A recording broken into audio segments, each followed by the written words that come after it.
Hello, hello. Hi, good Can you hear me, evening. see me? Yeah, I can see you. I'm about to turn on. I gotta shift my. Hey. Hear me, see me? Yes. Yes. Say something, Marcus. I'm trying to hear you. Hi. Very not.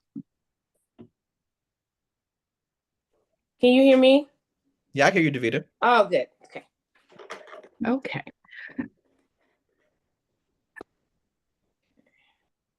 Wait, say it again, Dr. Pam. I couldn't hear you. You know how many weeks we have left?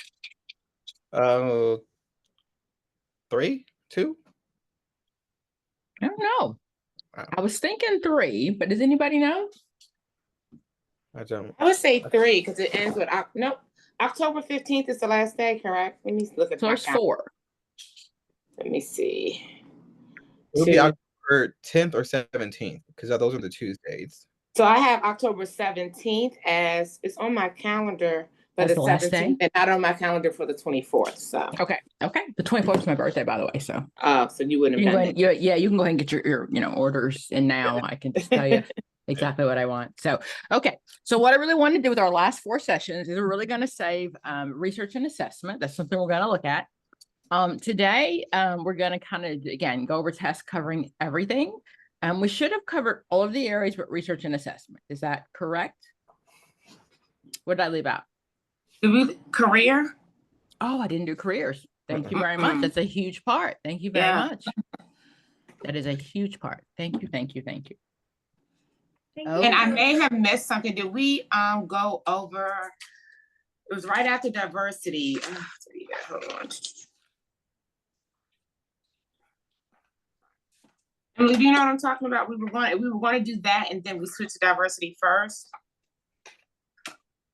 So family theorists. I think we covered those under our normal human development.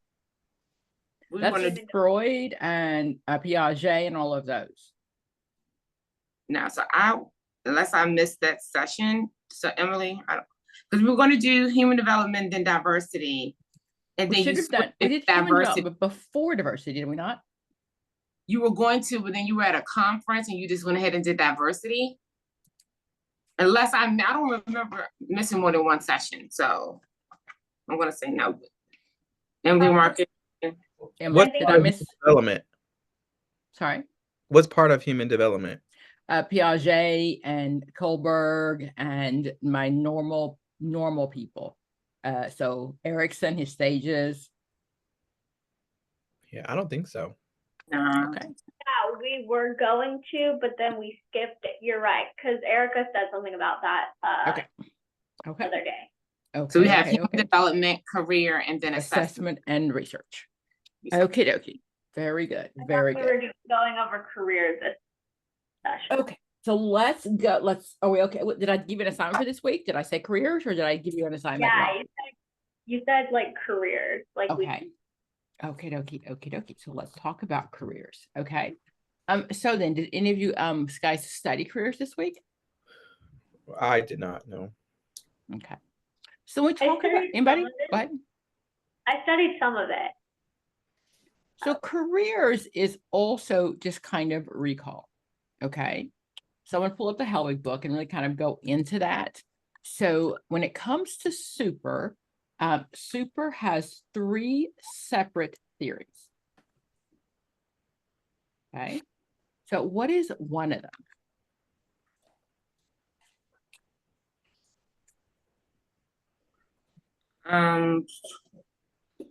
So one of the early ones was the vocational stages. So mom and dad said that was growth. Got it. Okay. So let's look at specifically his rainbow theory. What did the rainbow theory tell me?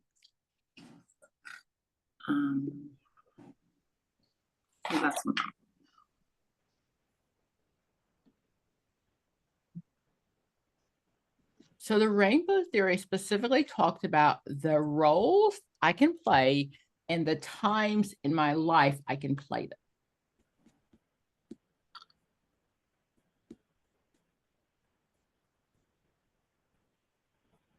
Am I sharing my screen?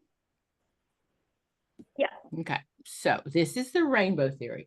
So in a question, when I'm looking for, it talks about life roles. Emily, I know that both of your parents are still alive, so you are still a child. You play the Okay. child role from the time that you are born until the time that your parents die. Okay. Are you the only child? I am. Okay. So that means you're responsible for your parents' caregiving until something happens to them. Okay. So I tell my kids I'm an orphan. They don't seem to care, but you know, both my parents have died. So I no longer get to play that child role. So what it talks about is where and when you can play those life roles in those life spaces. So again, I can play the child role from the time I'm born to the time my parents die. Most of us should be lifelong learners, right? So we start officially learning when we start school, 5 or 6, but all of us are usually pretty much learning until we're 85, 90.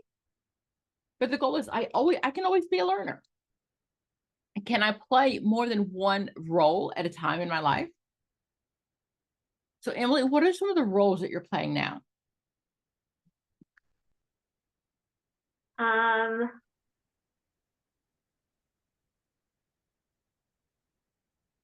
Are you a student? The student, yeah, And you're a child? the child. Okay. So are you working? I am not currently. Okay. So what about that citizen? Are you just a citizen of the United States and you'll make sure you do your civic duties in your state, your area, your country, right? Yeah. Okay. So you're a child, you're a student, you're a citizen. Do you take some vacation time? Yes.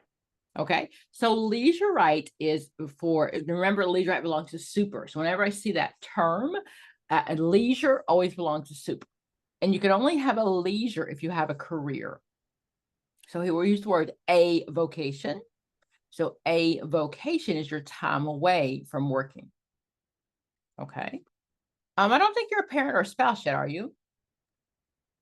No. Okay. But is it possible to be a parent, a spouse, a student, the leisure right, and all of those things? It definitely is. So what I'm looking for in a question, it's going to always talk about life roles. What role am I playing? Okay, but we can play more than one role. Okay, so that's what I'm looking for when it comes to super, his first theory. Now the second theory, and I'm not putting them in order time-wise. I'm just trying to make sure that you understand he has 3 theories. So there's that one called the archway of career determinants. What does that mean?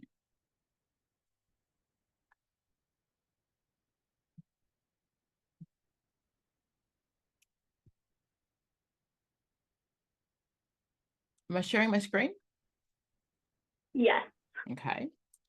So the archway, at the top of the archway is where we find our true self. And remember, super work with men and, men is like in the 50s and 60s, and their true self, their career development was found in their career. Even now, if you ask men who they are, what they do, they're going to talk about their career. Okay. So when I travel or I'm doing anything, I usually talk about my dogs, my children. I may even say I'm a college professor. I have learned a long time ago not to tell anyone I'm a therapist because they'll tell me all their problems. So I never say that word. Okay. Don't tell your hairdresser. Don't tell anyone you see on a regular basis you're a therapist because they will never shut up.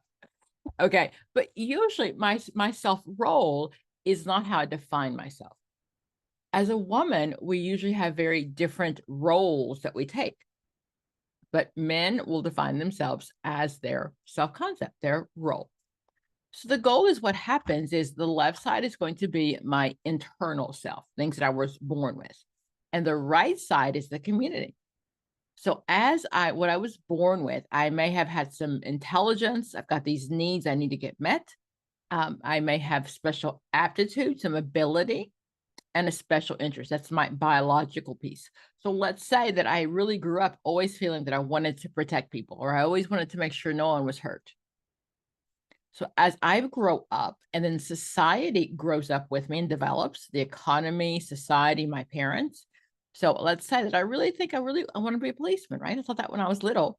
But I've grown up and I've really done some research, and I found out that, yeah, hey, policemen are these really good people, and they really are right fighters, and they take care of people, they protect people. And the economy says, hey, that's a pretty good job, right? We'd like that. Your family supports that, right? You go to school, get a degree in criminal justice.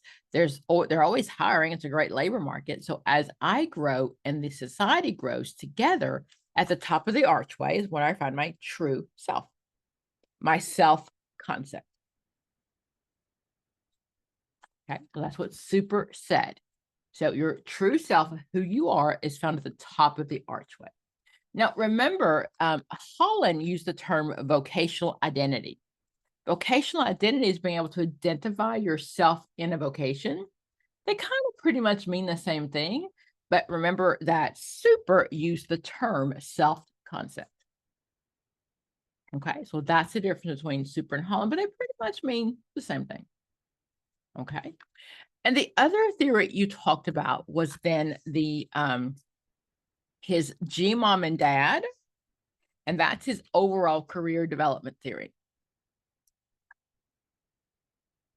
So what he said is there are tasks and there are stages. I'm sorry, there are levels or stages and then tasks. So the levels and stages are where I'm supposed to be, and the tasks are the things that I'm supposed to learn. Super is a developmental theorist. What does that mean?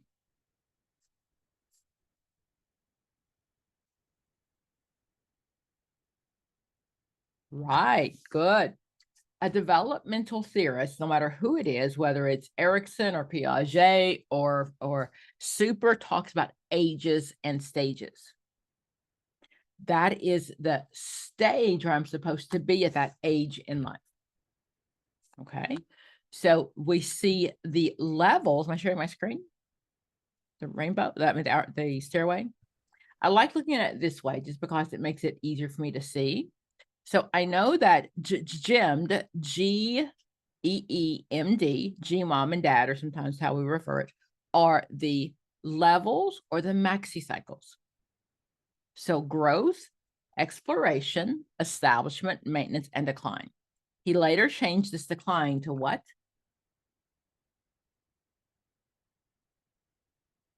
Disengagement. Disengagement, absolutely. He said, though, that we work as hard day one as we work the last day.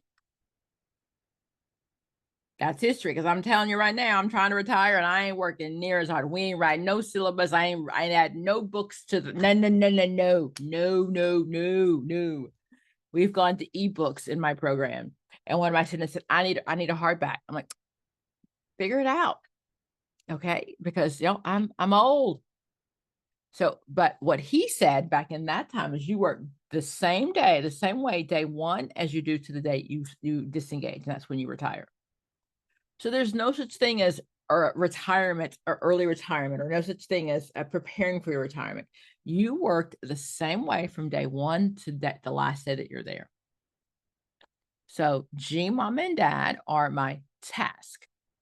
But then he said, and I'm sorry, are my levels, but in any of my levels, there are tasks, things that I'm supposed to learn. Okay. So I'm supposed to learn crystallization. Crystallization happens from 14 to 18.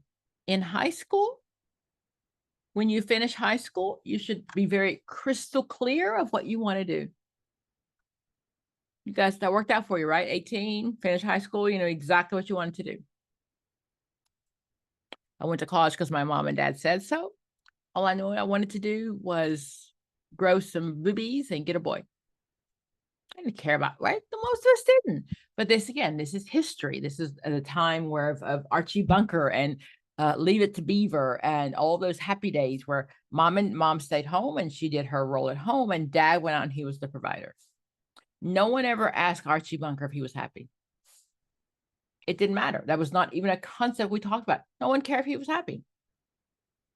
Okay, you got a career, you did it. So 14 to 18 is crystallization. So a question that says, when did you start your career, or when did you really know what you wanted to do according to Super, is going to be about 18. Okay, so then between 18 and 21, that is going to be specification. during that time, what I'm doing is I'm going to trade school, vocational school, any of those things, really honing in on my specification, college. So between 21 and 24, I finished. I knew what I wanted to do at 18. I got trained up until the age of 21. So now at between 21 and 24, I implement my career. Right. So if we go back and compare them, we're looking at the growth, right? So then 14 to 18, that is my crystallization that happens between growth and exploration. 18 to 21, I implement my career. Okay, that's again, so 18 to 21 is the exploration stage. And then 24, so 18 to 21, I'm sorry, it's CSI, South Carolina. So crystallization, specification, then I implement my job between the ages of 21 and 24. At 25, I know exactly what I'm doing. So at 25, I am stabilized. Between 25 and 35, and consolidation is the last task I'll learn. That's between 35 and 45. But I will learn nothing else. After 45, I'm just trying to keep going up. So I've already established my career and I'm trying to maintain my career until I disengage. He never asked if you were happy. He didn't care if you were happy. This is what you did. White men back in the 50s and 60s. If we go back, we look at Parsons started his theory in 1909. So now we're talking like 1920s, 1930s, 1940s. When super first started, it didn't matter if you were happy. Your job was to support your wife. There was no such thing as your wife working.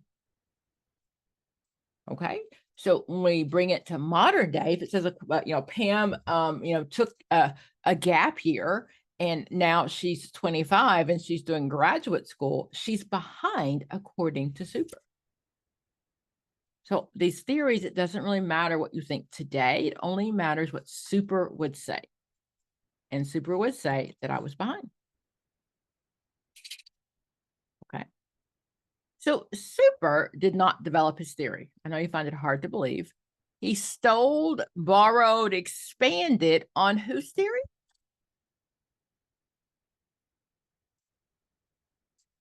Ginsburg and others. If you're looking at your Helwig book, I think they're like 9 or 10 in the book, maybe. Ginsburg and others were my first developmental theorists. Developmental theorist means ages and stages.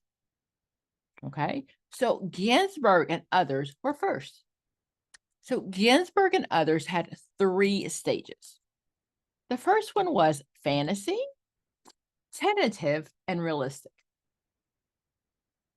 Okay, so the fantasy stage is up to 11. If you ask little kids now what they want to do, a lot of the kids, my inner city little kids, want to be a football player, a basketball player. Those are the only people that are cool and make money in their neighborhood, right? So that's fantasy. I wanted to be Wonder Woman. Or maybe the Bionic Woman, if you don't remember Bionic Woman, but that's when I was a kid. That's why I didn't want to be a teacher. No. I don't want to play school with my friends. I wanted to be Wonder Woman. Like, oh, look at that. Okay. Tentative is 11 to 17 and realistic is 17 to 20. Now, some of these ages and stages may be off a little bit when it comes to Ginsburg's theory. So it's really important to know what happens at what stage. So tentative is 11 to 17. So at 11, I could be in the fantasy stage or I could be in the tentative stage. Right? I could have exact idea of what I could have some plans of what I want to do, or I still could be in the age where I have no clue. So it's a reading test. It really depends on the question. So the fantasy stage, what you'll see in the question, right? The very stereotypical, right? What girls want to do, what boys want to do. Okay. Tentative, now I am 11 to 17. And what he said is I'm looking at my interest, my capacity, my values. What do I value? So my capacity is like the ASVAB, right? That's looking at your potential. What am I capable of doing? Your interests are what do you like? What do you like and dislike? Okay. So what you'll see sometimes is you will see that some of these sub-stages of Ginsburg sound like the sub-stages of super, because super expanded, stole, borrowed, sampled, whatever you want to call it, Ginsburg's theory. So Ginsburg and others were first. Okay. So my last stage is then I'm going to be then realistic. So do you see exploration, crystallization, and specification? Those sound familiar, right? So I may see the exact same terms with Ginsburg that I see with super. Because Ginsburg had it first, and then super came along and borrowed it, stole it, whatever. Okay, so at the realistic stage, then I'm looking for, what's a realistic goal for me? What works well for me? Okay. So again, so what you'll see is when it comes to my developmental theorist, Ginsburg and others were first, and then super came later. Okay. Dr. Pam, so for the Ginsburg and others theory, does it stop at age 20? It does. It does. Okay. It does. And what did super do with it? Well, that's like in the middle of one of his stages, exploration stage. So super took it all the way to adulthood. Yeah. Okay. Okay. So that's what he did. He took it all the way to adulthood. Okay. So Ginsburg and others, again, ages and stages. So if you are not at the right age at the time, then you are behind. Okay. Now, who was the father of trait and factor? Who started that one?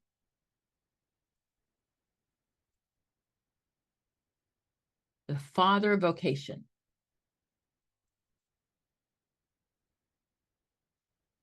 Parsons. Okay. Parsons was the father of vocation. So he wrote his book in 1909, talking about the hell.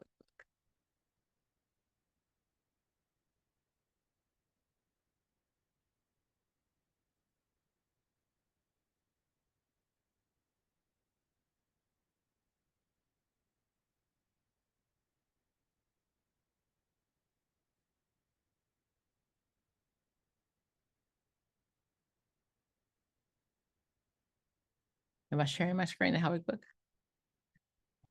Yes. Okay.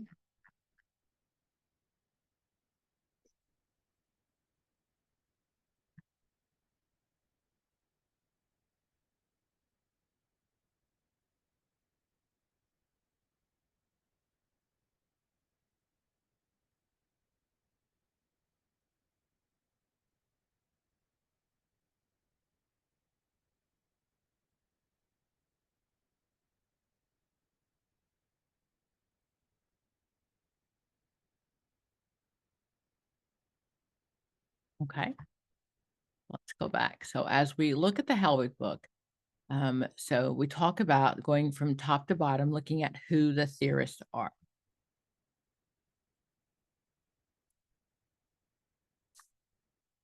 Okay.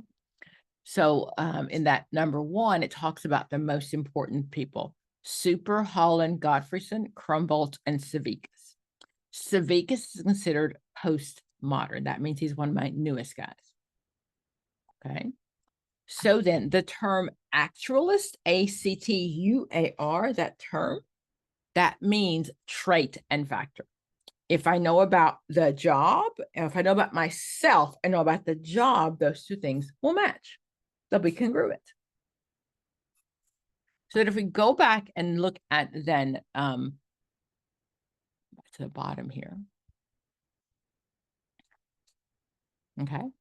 So I said when it comes to developmental theorists, the first we're looking at is Ginsburg and others. And you'll say Ginsburg, Axelrod, and Herma, Ginsburg and others. So that's number 7. Their first stages, again, were fantasy, tentative, and realistic. This was the beginning of the developmental theories. Okay. Decision-making was important and was influenced by adolescent adjustment patterns. But Super came along and said, hey, I like that theory. So Super took it all the way up and he made it his theory. He explained it all the way through adulthood. Okay, so that's where we are with Super. So we talked about that again, life rainbow, which is the lifespan, life space. Which role do you get to play during that span or that space? Okay. When he first started in the 50s and 60s, he included vocational developmental stages and tasks. So that's what we talked about. The stages are G, mom, and dad. The tasks are the things that you're supposed to learn. When he first started, he called it career maturity. And as he got older, he changed it to career adaptability. Right? When he first started, both him and Ginsburg, when they first started their career, and they said, hey, you know, everything you know when you need to know. Ginsburg said 20 and Super said 18. You're good. But as they both got older, they began to realize that maybe what I planned for when I was 18 isn't going to work out. So that's when the theory changed to career adaptability, that things change and we have to adapt to our career. Ginsburg said the same thing. In the beginning, he said that you had to be in your career by the time that you're 20, and that's what your career forever. And Ginsburg also later changed his view on that. It's amazing. As you get older, you change your view on life. Like, oh, look at that. Okay. So then the task we talked about, CSI-SC. Okay. Super also recognized that we can repeat or recycle through these developmental tasks. So that's where he changed this to career adaptability. But you'll see this often on the test. The model was initially focused primarily on white, middle-class, college-educated males. And I say upper class, not middle class. So if we kind of look back at, you know, families back then, middle class, I think, is different than we see it now. So these were kids who were expected to go to college, right? You were expected to get out of high school and provide for your family. So then later is where the rainbow came in, right? The roles that you play, you can play them in 4 places: home, community, school, and work. I can be a child at home. I can be a child in the community. I can be a child at school and also in my workplace. The question many times you'll see is about church. He didn't say anything about church.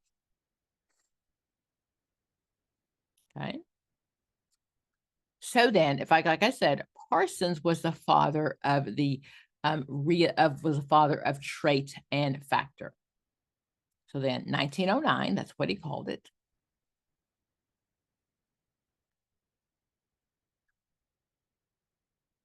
Okay, so that's trait and factor theory. Okay, the approach was developed by Frank Parsons, 1909. He wrote the book, The Father of Vocation. What he said is if you know yourself, that's your trait. Sometimes you'll see characteristics. And if you know about the job, details about the job, then those 2 things will match. So matching yourself with the job is how you find out what you're supposed to do. He didn't have a working theory, though. He just had this idea.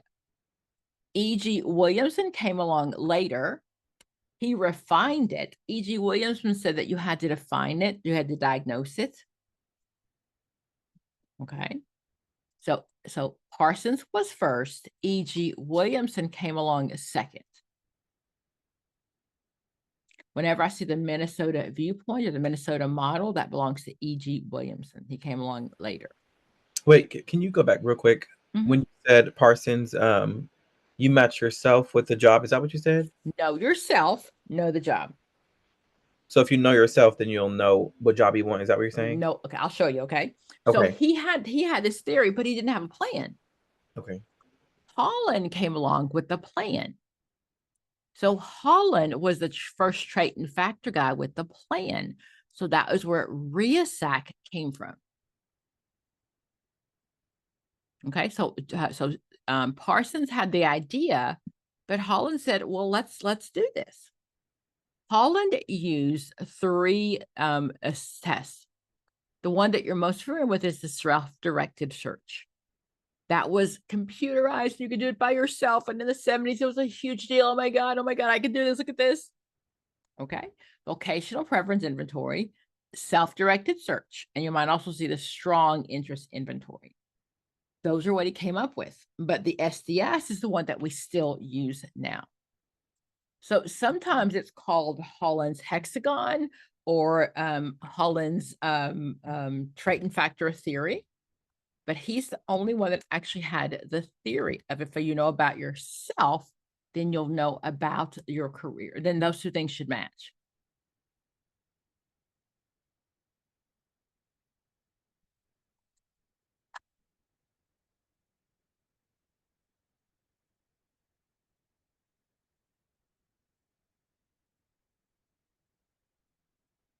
This is the only one that we still use of all the career theorists. Those are all history. This is the only one we still use. Let me just run tests for you.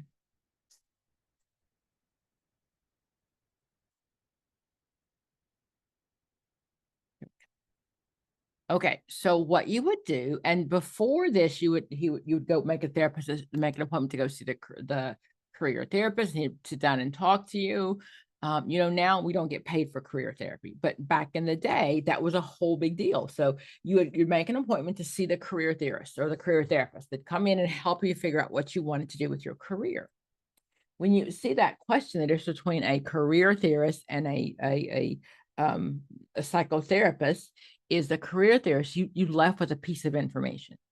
You left with an idea of a place that you wanted to go. Okay, am I sharing my screen? Read a sec.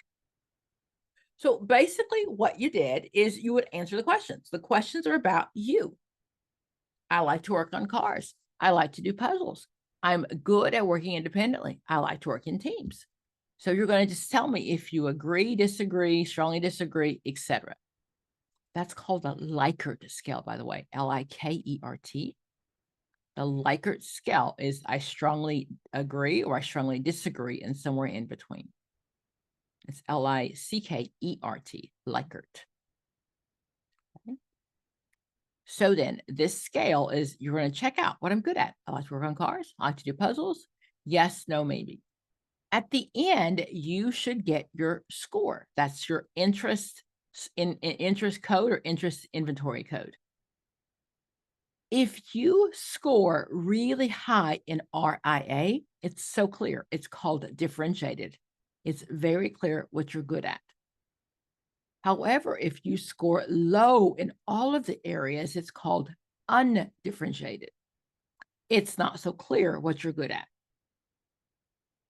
So again, if I know my personality trait, if I know if I'm realistic, investigative, artistic, social, enterprising, or conventional, and I know about the job, those 2 will be a match. Does anybody do this in grad school or in undergrad or in high school? Okay. Did your letters, did you have a clear, a differentiated, clear 3 letters, Emily? Yes, but I don't remember what they were. Okay. Okay. So the Holland book talks about differentiated, which is very clear. I know what my top 3 are. Undifferentiated, they're all very low. Okay. So when it comes to my letters of RIASAC, my R is realistic. What are realistic people? What are they like?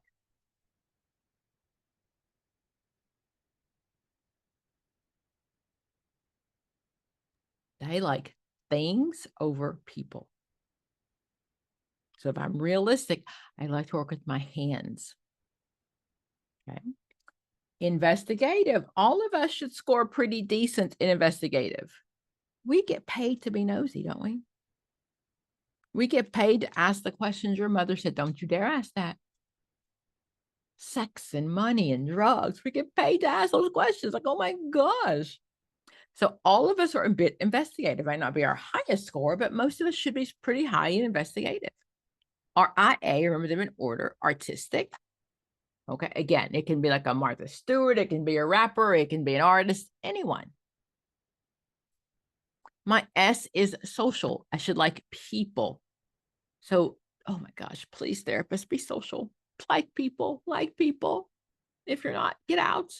Go away. Don't go do some research. Stay behind. Like, don't get next to people if you don't like them. What is enterprising?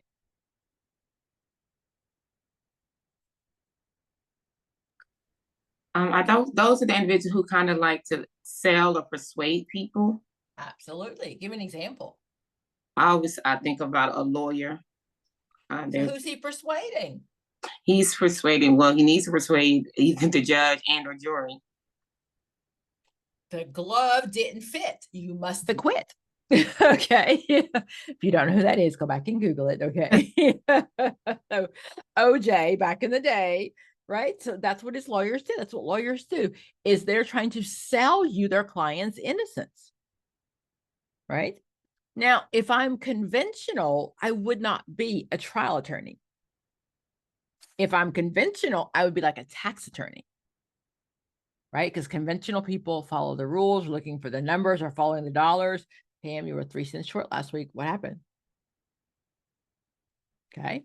So conventional might be a tax attorney. But if I'm in the courtroom, I need to be social, right? I need to sell the jury, sell the judge. I need to be enterprising. I might even need to be artistic, put a little positive spin on that story. So my 3 closest ones, if it's very clear what I'm good at, is my Holland's hexagon. Okay. So then what I know about the hexagon is that it is very unlikely to be like the one across from, you're very unlikely to be the one across from you. You're more likely to be the one that is adjacent to you.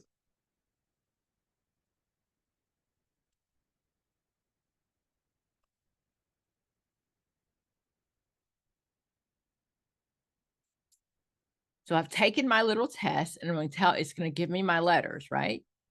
So what I know then is, do you see my screen? Okay. So it's very rare to be realistic and social. I'm not saying it's not possible, but it's very rare. Either you like things or you like people. Okay. Conventional people that are good with numbers, data, they got to find the last dime, last penny. They're not usually artistic. Artistic people are very flowy and they in the moment, and right, they may they don't follow the rules. They're not coloring in by the numbers. Conventional people are. Enterprising and investigative. It's possible, but it's unusual to be like the one just across from you. It's much more common to be like the one next to you. So CRI is common. RIA is common. Okay. ESA is common. So that is called, so if it's very clear, it's called differentiated.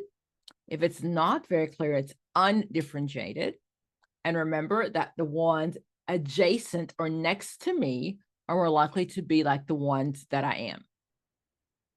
And I'm not saying it's not possible, but it's more unusual to be the one across from you. Remember the order: REASEC, reality, investigative, artistic, social, and conventional. It matters the order. So REASEC. I think I've heard somewhere in one of the Purple Guys videos we started with A. He's the only one that I've ever heard that. So REASEC is often what we do. So RIASEC.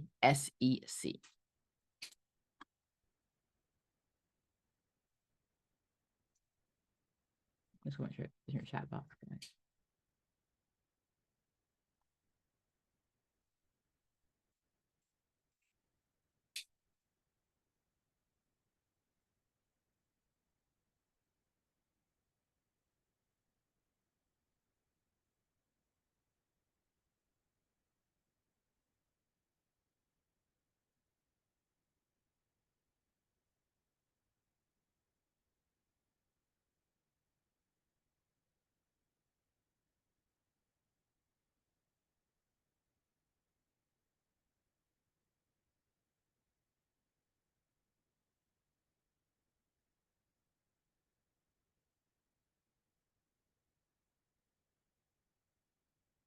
Sorry.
Can you go back to your chat box and say hi to me on the dashboard so I can make sure I get the right chat box?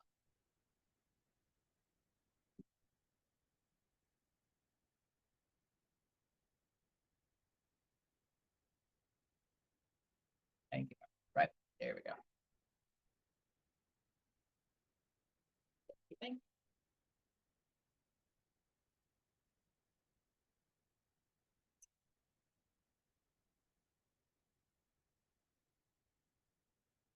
I'll turn it around. My dog, no. Fine. I'm sorry. Did somebody do it? I couldn't tell. Someone did it, yeah. Oh, okay. Put it in the chat box now. Back to putting all the things in. Who did it? Because I don't see it. Me either. That's Okay, Marcus, you started to type. That's how it came up. That's how I know. Oh, okay. Because I never sent it, but then you said it was in there, and I was like, oh, Okay, well, I saw you starting to type, and that's all I needed. oh, okay. Well, I sent it and none of you can see it, so thanks for telling me that. That means something's wrong with my computer. No, I do not. Sorry, I do not. I know.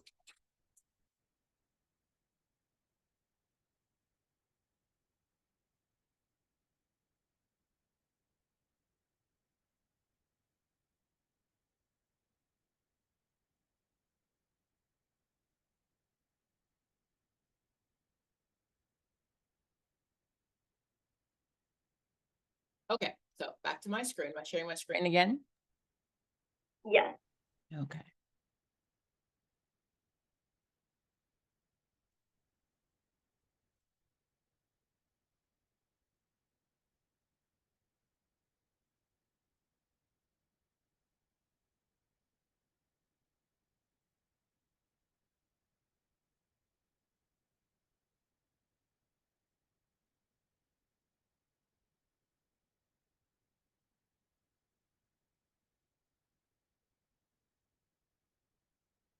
Okay, so with Holland, he is the first person that actually had a working theory on the trait and factor.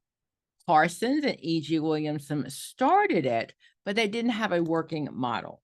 So RIASAC was, if you take the test, know about yourself, and then learn about the career, those two things should be congruent. That means they should match. So there was no, even in that one, they didn't really do a lot of therapy, because the goal was, if you took the test and you could figure it out by yourself with SDS, then you would figure out what you're good at. Okay, so trait and factor start off with Parsons and E.G. Williamson. Holland is the only one that had a working model. Okay, so I went over those things. So the self-directed search is the one that you need to know. That's computerized. It's always going to be on the test. It's a big deal. Back in the 70s, it was computerized. Okay, computer was the size of my house probably, but it was computerized and you could do it by yourself. Okay, so then, like I said, the hexagon consistency, adjacent pairs, more psychologically alike, the ones that next to you. Differentiation, it's very clear what you're good at. You've got, of those letters, you've got 3 high scores, or it's undifferentiated, which means it's flat. It's just not so clear what you're great at. Okay. Congruency, again, that is, it matches, so it should match. So once I know myself, I know about the career, then that's how I made a career decision according to Holland. And again, Holland is the only one that we still use today. Of all of the theorists, the rest of them are history. And you'll see that. But remember, we're always talking about history. Okay, so if a question talks about you're 25, according to Super, and you're just starting your career, you're behind. Okay. So then I go to Godfreyson. She and Anne Rowe are my only two women. Godfreyson talked about, I say circumcision, but it's really circumscription and compromise. Does anyone know what that theory talks about?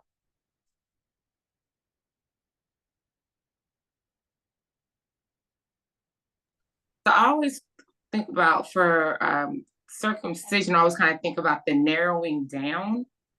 Is what I seem to remember for it. Like I'd rather you remember circumcise because it's the difference between boys and girls. Okay. Okay, so circumscription does mean it's shaping. So we're shaped, but I always refer to it as a circumcision because it's the only one that's based on gender.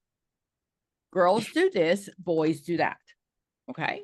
So Godfreyson, so all of our women, except for Margaret Mailer, all of them are based on my after 1955.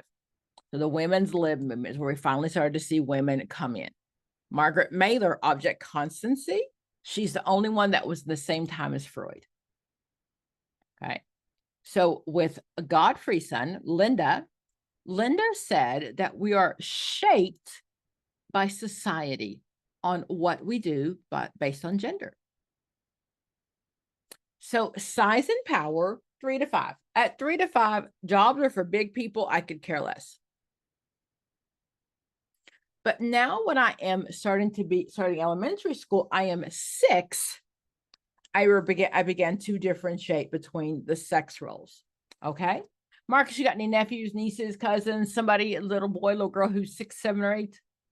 A strange neighbor kid? Yeah, cousins, yes. Okay. So what would you get a boy cousin who is 7? Boy cousin who's What kind of 7. toy? Probably something Marvel. Iron Man, Black Panther, something along those lines. Ah, okay. So you can be a superhero. Yes. What would you get a girl? Probably Little Mermaid, because that's still popular right now. So princess type stuff, yes. So boys are superheroes and girls should just be sweet and pretty and stand under the sea, right? Yeah, basically. Absolutely. Don't speak, stay under the sea. Honestly. So that's what the theory says. So little girls 6, 7, or 8, we're getting them like baby dolls, right? Or the little toy ovens, toy vacuum cleaners. So what she said is girls starting as early as 6, boys and girls are shaped differently. Society, not just parents, society shapes us differently. Okay. So now I'm in middle school. I'm 9, 10, 11, and 12. Okay. So when it comes to dress code, what are little girls taught about the dress code? In elementary, sorry, so we're starting middle school now. What are we talking about the dress code? Like to cover up. Exactly. Like not too short of shorts or skirts and stuff. Absolutely. If I wear a tank top and show my thighs, show my thighs. Wow. If I wear a tank top and show my shoulders, what happens? Anybody? They typically get like in trouble or have What's to the rule? Why can't I wear that though? What's going to happen in the classroom? Oh, the boys will be distracted. Absolutely. So as a girl, even at 9, 10, 11, and 12, I am taught I'm responsible for what the boys do. Because if I don't act like a lady, then somehow I'm disrupting the classroom. Okay. And dress code hasn't changed. Right. So we talk about this is 50s, 60s. I mean, I'm sorry, this is the 70s. This is so burning bras, birth control was invented in the 55. So burning bras and when lib is from between like 60 to the early 70s. So that's time frame when this one was happening. Okay. So, but even then, girls were taught, you know what? No, it's your response. Boys will be boys. It's your job to do that. So I am taught at that age also to keep my mouth shut as a girl. right? So not history. Okay. My mother told me at that age, if I wanted boys to like me, I had to let them win at video games. I'm older. I'm the oldest child. And I've got two brothers. I kicked their butt in video games. And we're only like 5 years apart. We're not like I'm just that much older. But I'm firstborn. I'm very competitive. Very competitive. Okay. But my mother said, boys won't like you if you do that. Bam. Be what are girls? Sugar and spice and everything nice. Okay. So now I start high school. In high school, I internalize what I've heard my whole life. This is how girls behave. So if you probably see my other videos, I always say this story that and the ASVAB, right? The military test, they came to school. I flunked horribly and they would never taken me. But I remember going home and telling my mother that I wanted to jump out of airplanes. And my mother said to me, in this early 80s, how old I am, my mother said, girls don't do that. And I said, okay. Girls didn't do that back then. Now things are different, and when this was written, girls just didn't do that. Girls stay in girl jobs and boys stay in boy jobs. So what that means is, as an adult, that I am going to make a compromise. Okay. The inventor of tampons is a man. Have you ever seen his face anywhere? Not at all. Not at all. Not at all. Because that's a girl. Okay. So what I'm going to do is I'm going to compromise. So what that means is I'm going to stay in my level of what girls do and what boys do. Okay. So girls are going to take girl jobs. So even back then, okay, now growing up, my Barbies were never doctors, just so you know. Barbie's only job was to keep Ken happy. That's why I love the Barbie movie, because it was old Barbie. Okay, so Barbie's job was to keep her boobs purple and make Ken happy, keep the townhouse clean. Okay, so I get it now that Barbie does different things, but this is history. It would have never, ever, ever dawned on me, and I usually say in some of my other videos that I love school. I absolutely adore learning. I could spend, if I won the lottery, I'd have every degree after my name.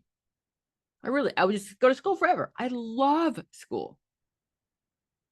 No one ever said to me as a little Black girl that I could be a college professor. So I graduated in 83 from high school. In the early 70s, the late 70s, early 80s, what did college professors look like? Oh, I would say white male. Absolutely. That's when no one ever said to me that I could do that, because that was out of the zone. That wasn't even an option back then. So what I'm going to do is stay in my zone. Okay. So someone had said to me, you could be a high school teacher, Dr. Pam. Maybe I would have liked that, but no. But that's because the zone, the acceptable alternatives are where women did.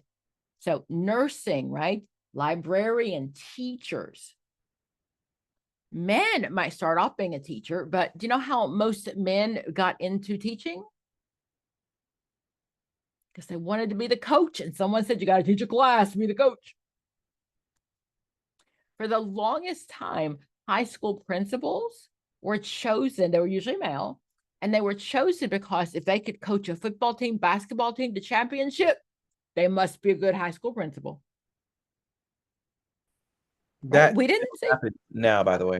God, I know. I know. I don't care as much because my kids are in high school. Sorry. But you're absolutely right. You're absolutely right. Okay. So, but honestly, most male teachers, because they want to be a coach. It's not okay to just be the teacher. I want to coach a football team, basketball team, whatever. So staying in your zone, even nowadays. Okay. So if we look at Congress, and so if one of the male senators or members of Congress is on the floor all night talking, he just talks a lot. If a woman does it, she's bitching. That's Godfreyson, gender-based. I'm going to make a compromise because of the way that I was shaped in society. And she's the only one that is gender-based. Girls do this, boys do that. Okay, that is Linda. You're trying to be a coach, Marcus? That's your plan? You want to be a high school principal? Never in my life. No. Okay, just checking. But you're so right. It still happens. It so happens. Okay. So now, I'm gonna tell you an awful story. So when I was in grad school and even past grad school, I did a lot of tutoring with the football, basketball team. I did a lot of it. I did a lot of mentoring, things like that. And literally they paid people to help the football stars get through school. Literally, that was my job, was to pay people to get those kids through school because they're making the university money. And many of the times, I mean, they'd gotten like a 12 on the ACT. Like, I don't know how they even got here. Okay. So that's a different story, but that is definitely, gender based. Okay. So when we saw the first woman in the NFL, she was the referee at the NFL. She's out of her comfort zone, wasn't she? Because women, and you might do like high school. You can do girls basketball if you're a woman, can't you? But she was at the NFL with all the men, so that was definitely out of her zone of acceptable alternatives. Okay. Okay, so my next female is Anne Rowe. When Anne Rowe wrote her theory, it was a hill of beans, and it's even bigger hill of beans now. Okay, if you do research on her, it says that this theory made no sense when she wrote it, and it makes even less sense now. So Anne Rowe is a follower of Maslow. Okay, well, come on, Davida, you're talking. You know this stuff. I saw your mouth move. Keep talking. No. Sorry, on my iPad. No, I was to say she's a follower of Maslow. That's all I was saying. But what does that mean? So this, I guess, the hierarchies. Okay. Was that? Yeah, I don't know. Okay, so what she talked about was that we have these basic needs that need to be met. So my needs come from how my parents raised me. Okay. So either I grew up in a warm home or a cold home. If I grew up in a cold home, not temperature-wise, right? A cold home where people weren't warm and fuzzy. We didn't have family dinners. We didn't have all the family over at Christmas time. It was just me and my mom and my dad. And, we came home from school and my dad watched football and I went in my room and, we never kind of talked or fuzzy, all that good stuff. That's a cold home, just not warm, touchy. Okay. The warm home is when the parents are either casual accepting, loving accepting, or sometimes overprotective. That's a warm home. So what she said was, whatever you grew up in is what you need. You've got this big old hole and you got to feel it in your career. So if I grew up in a cold home, then my career is going to be away from people. Because I grew up in a home that was away from people. Now, the theory would make much more sense if I wanted the opposite, wouldn't it? If I grew up in a cold home and I wanted to be with people. But that's not what she said. She said, because I grew up this way, I am motivated to get these needs met in my career. Okay. So if I grew up in a cold home, then that is what I want in my job, to be away from people. In a warm home, I need to be with people. So that determines my field or my levels. Which one? Levels? It determines my field. Hmm. Okay. My levels are what my mom and dad did. So if my mom and dad were semi-skilled, professional, whatever, then I'm going to be in the same level of management style. The fields are what I would do with people or away from people. Okay, so the groups are also known as the fields. So service, business, 3 is organization, technology, outdoors, science, general education, and also the last one is arts and entertainment. You see the black line? that determines whether I was if I'm towards things or towards people. So if I grew up in a cold home, I'm more likely to be drawn to a career that is towards things. In a warm home, I'm more likely to be towards people. Those are the fields. There are 8 fields and 6 levels. Okay. Sometimes I've seen the term two-dimensional. Which career theorist is two-dimensional? It's Ann Rowe. There are 2 dimensions, fields and levels. Okay. The level, though, that is my unconscious. So she's also a neo-Freudian. Neo-Freudians believed in the Freudian stuff, right? But they didn't believe in the sex part. So she believed there was an unconscious need to be in that same level and also the field. So then the first one between 1 and 2, 1 is someone who owns their own business. Independent responsibility. That's all that means.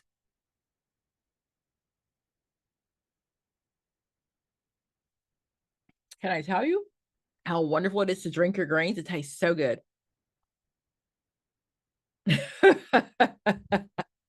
I know. Like a little vodka in here, maybe. I don't think that's kind of defeating the purpose, though. Okay. So my levels, again, so it's very unlikely that I grew up in family that were professionals and I'm going to be unskilled. Okay. So that's the genetic piece. That's the unconscious piece. So she's a follower of Maslow, but her theory is still an unconscious theory. So fields, these are the fields, these are my levels. And what it looks like then, based on how my mother and dad raised me.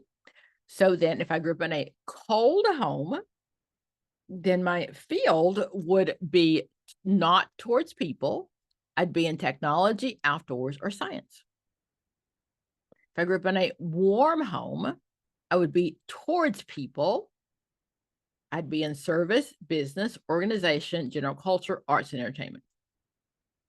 So I'm choosing my career based on the way that my parents parented me, based on what it felt like at home. And what she said is, I've got this need from childhood, and my career now has to fill it. Okay. She didn't particularly talk about men or women. She just talked about this theory. And again, it made no sense when she wrote it. It makes less sense as I explain it to you now. Okay, but she's always on there, fields and levels. I think she's on there because she's the only other woman in the career theory that we can talk about. I think somewhere they wanted to make it fair, put a woman in there, but yeah, made no sense. Okay, so Ann Rowe is fields and levels, how I grew up. Godfrey's son is my circumcision, right? Cut off that foreskin. Okay, gender-based. Okay, so again, so 5 was Gottfriedson, circumscription and compromise. Okay, vocational self-concept is central. So she talked about how you learn to see yourself in a vacation, which is circumscribed, shaped in childhood. Right? And then I'm going to stay in a career that's a part of my zone of acceptable alternatives. What girls do and what boys do. Okay. Krumboldt's LTCC. So Krumboldt is based on Bandura's social learning theory. What did Bandura do in the beginning? What is he known for? The Bobo doll? Right? Absolutely. Social learning theory. So what he said is we learn by watching others. The Bobo doll experiment was the little kids that when they saw their teacher hit the doll much harder, they learned that it was okay to be more violent. That was a huge research at the time. That's when we really actually started, the first time we started changing television programming, that we put on those violent shows, not violent, but adult shows after 9 o'clock, because that's where we really learned that little kids, they mimicked who they looked up to. So that's his original theory. In careers, he has 2 theories. So Crumboldt borrowed, stole, whatever, incorporated his theory. Crumboldt said, first of all, Crumboldt's inventory, his test is called the career belief inventory. His job, what his theory said is, as counselors, I need you to challenge the beliefs of your clients. If I grew up in a home where I never saw anybody finish college, I never saw anybody make any money, I never saw anybody study, I'm going to go to a career counseling thinking, hey, this is all I can do. It's all I've ever seen. And Crumboldt said, no, no, no, no, no. Your job is to challenge that person. So the 4 tenets, okay, are genetic endowments and special abilities. I usually talk about Gianna O'Brien, Kobe Bryant's daughter, if they had survived the car crash, right? So I am 5'9". I was 5'9.5", 5'9", 5'9.5" since like 5th grade. I wear a size 10 shoe, and I have got hands that I can palm basketball easily. Okay. However, I did not get any special abilities. I'm saying, just no.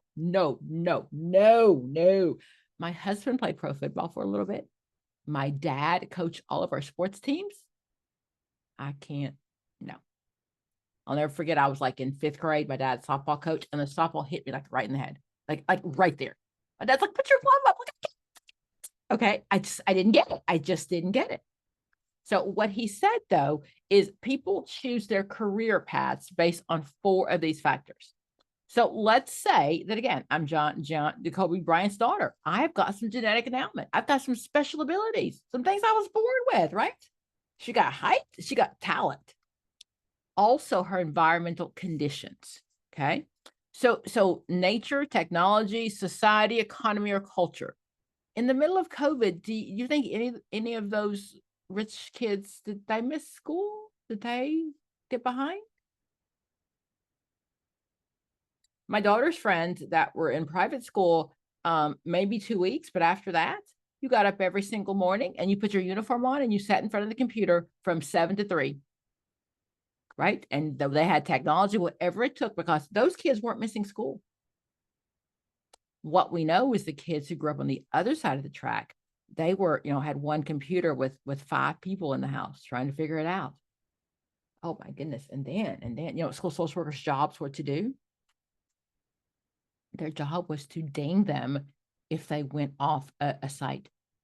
Not necessarily a porn site, but any site that wasn't school related, they got in trouble. Can you imagine it's the first time you have a computer in your house? Of course you're going to explore.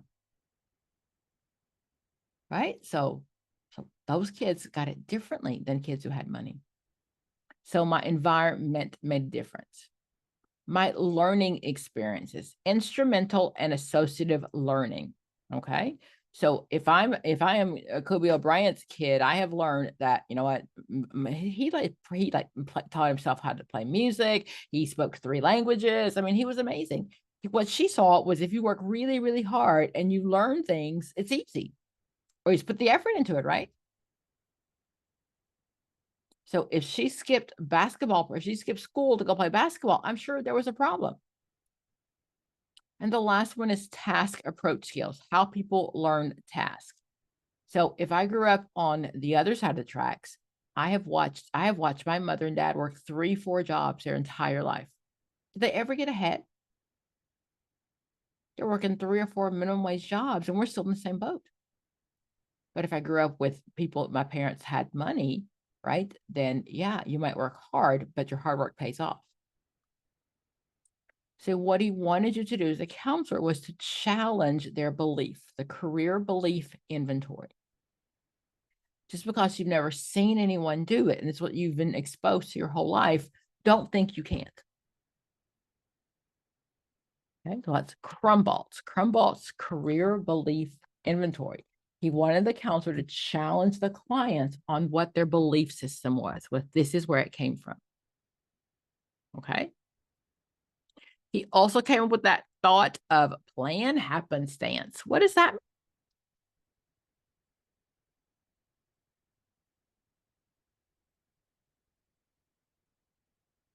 Have a plan, right? Don't just go about life all willy-nilly. Have a plan. But if something better comes along, go for it. Okay. The idea that people can prepare for and create opportunities for unexpected events that lead to career selection and success.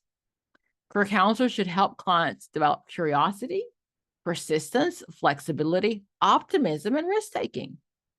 Okay. So just because I'd always wanted to be, and again, my goal was to be a social worker, go into private practice, make money. That was totally my goal. Opportunities, things changed, some things opened up, and I went for it. So that's what he said. Have a plan, and if something opens up that you hadn't planned for, it's okay. Indecisiveness and undecided. What's the difference? Come on, David. I see your lips moving. Just repeating things to myself. So you said Undecided and indecisive. indecisive means that you just are having a difficult time making a decision, and undecided, you haven't made a decision either way. Okay. That's close. Okay. So undecided means for the test, I need more information. I don't know what to choose. I don't know if I should be a doctor, a lawyer, or an Indian chief. I know that is totally politically incorrect. So don't email me later. I understand that. Okay. But I don't know. I have no idea. I just need more information. What are the requirements to be an Indian chief? Okay. Indecisive is a personality trait. People who cannot make a decision in their career, they can't make a decision anywhere. Right? So I can't decide what car to buy. I can't decide who to marry. I can't decide anything. That's a career. It's a whole pattern of your personality. So for these in this for the test, undecided means I don't have enough information. Indecisive means I have everything I need. I just don't know how to make a decision. Okay. Pam doesn't know if she wants to, get married or stay single. She also is not sure what college she should go through. In her life, she doesn't know how to make decisions. Okay. Okay, so let's just kind of go back. So let's of the ones we've gone through. So 6 was Krumboltz, 7 was Ginsburg and others. We did that one. 8 is Rowe, and Rowe is my needs theorist, right? Popcock is not one that I teach. Okay, so I teach you the major ones. That means if you ever see him, you should know who he's not the right answer, or everybody else, and he's the right answer. Okay. Tiedemann and O'Hara, they had 2 stages. They're always talking about getting your job or keeping your job. One of the things that you might see in a question with Tiedemann and O'Hara is in that second stage, it looks like Erickson's theory. Okay. So he said there are 2 stages. First of all, I'm worried about getting my job. Okay. So there are 4 phases in worrying about getting a job. I've seen like one question on those 4 phases. I don't say that you necessarily need to know those. I don't want you to score 140. I need you to score 100, 105, 106, stay away from 140. Okay. But those are the 4 phases of getting a job. But what I always see are the 3 phases of now I've got my job, I need to keep my job. So it's either called anticipation and adjustment, or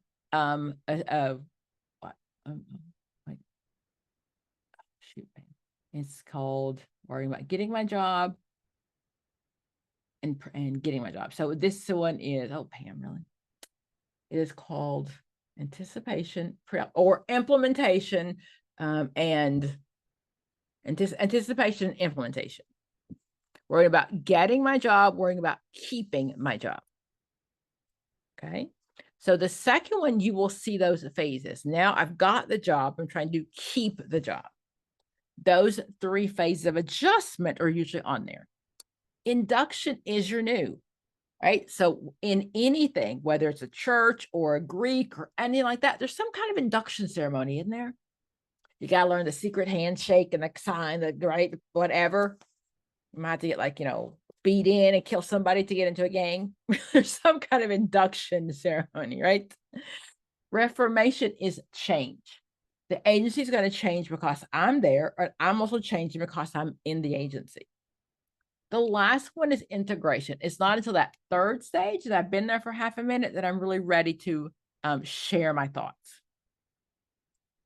Okay. So integration is that newness has worn off and now I'm ready to share what I believe. So that ego integrity, the last stage of Erickson, is the same as ego integration, the last stage of Tiedemann. So my ego is happy where I've got this job and my ego is integrated into my career. Erickson said ego integrity is the last stage, right? You're looking back at your life. Are you happy with the choices that you made? So ego integrity is Erickson. So when you see that he's a follower of Erickson, or sometimes it sounds like Erickson, that's what they're talking about. These are the stages that your ego is making this, or your ego is getting ready. Okay, so that is Tiedemann and O'Hare. Sometimes you just might see Tiedemann, worried about getting my job, worried about keeping my job.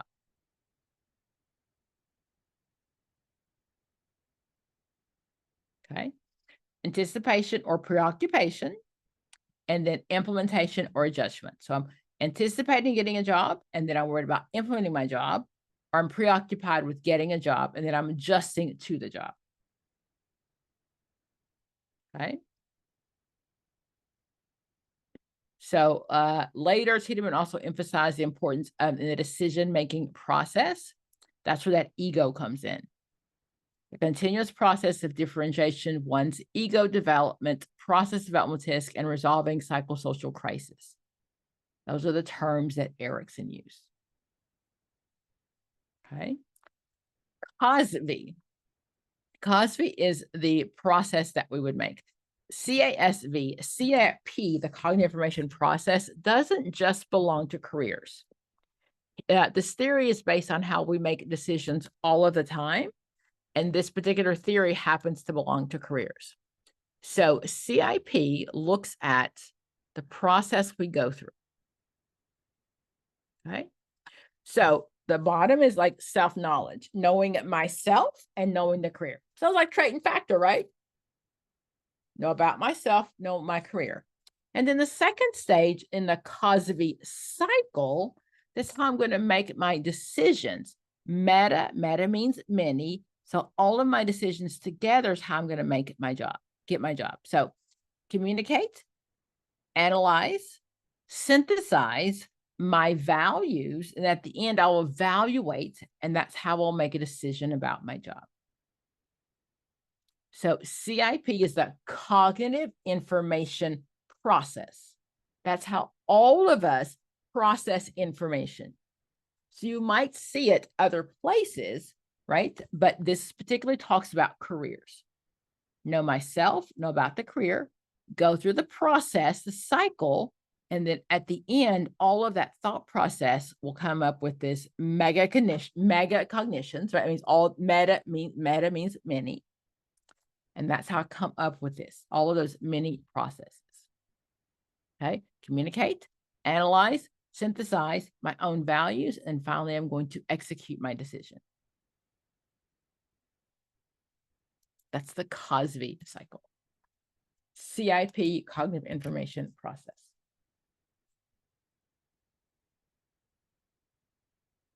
Okay. I mentioned about Bandura and his other theory. So Bandura, when it came to social cognicy and self-efficacy, that term personal agent, what does that mean? If you're going to be your own personal agent.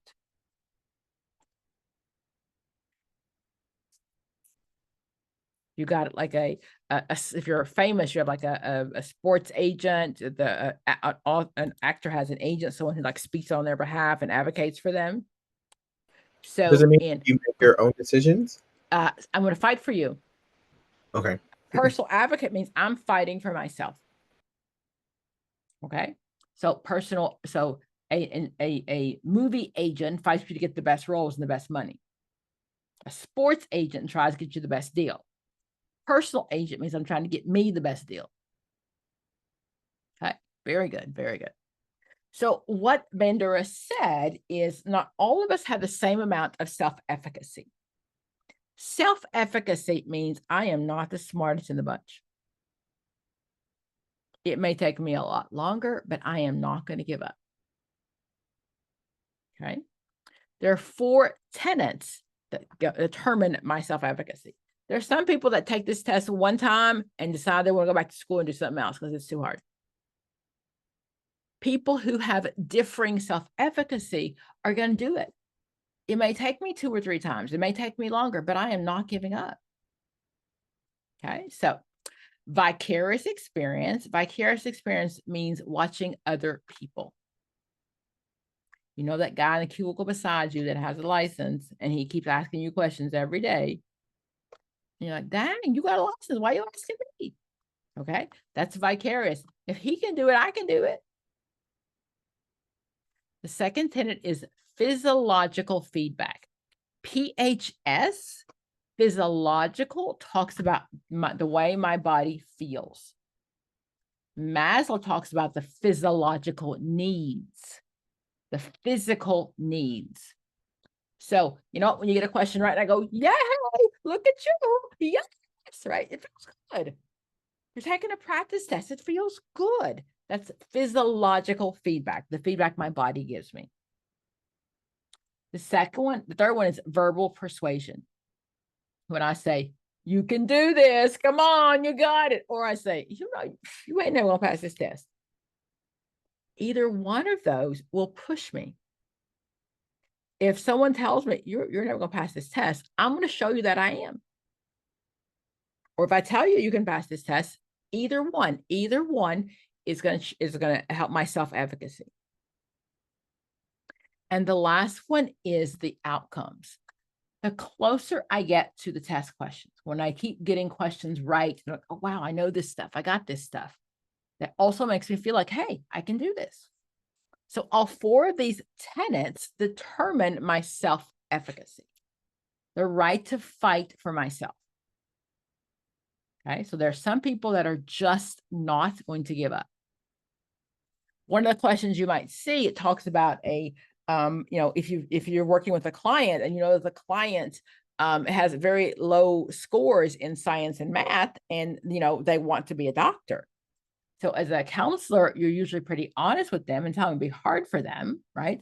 That causes psychological damage. But on the other hand, as a counselor, I've got to say something, don't I? So, but people's differing self-efficacy, it doesn't matter what you say. If you say that I can't do it, I'm going to show you. It may take me 6 years to get through a 4-year degree, but I'm going to show you. Okay. That's Bandura's other theory of self-efficacy. I'm going to fight for myself.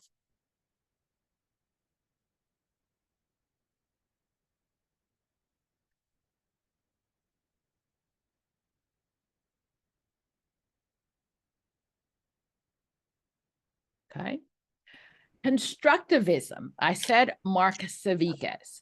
So Mark Savikas is a constructivist. Constructivist theories mean, let me tell what a constructivist theory means. What does it mean?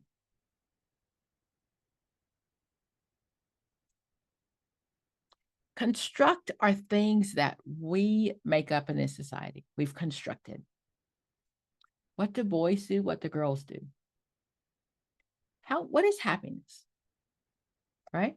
We see on TV all the people that in the, you know, the third world countries, and the kids are running around with their bloated stomachs and have no food. And we say, but oh, look, they're so happy. Would that be American happiness? I don't think so, right? So happiness is a construct. It's something that we've decided in America what it looks like. Okay. So if someone is wealthy in America, we think they have a big house and a big car, right? That's an American construct. If I'm in a different country and I see with lots of Hispanic with lots of babies, many people think that is wealthy.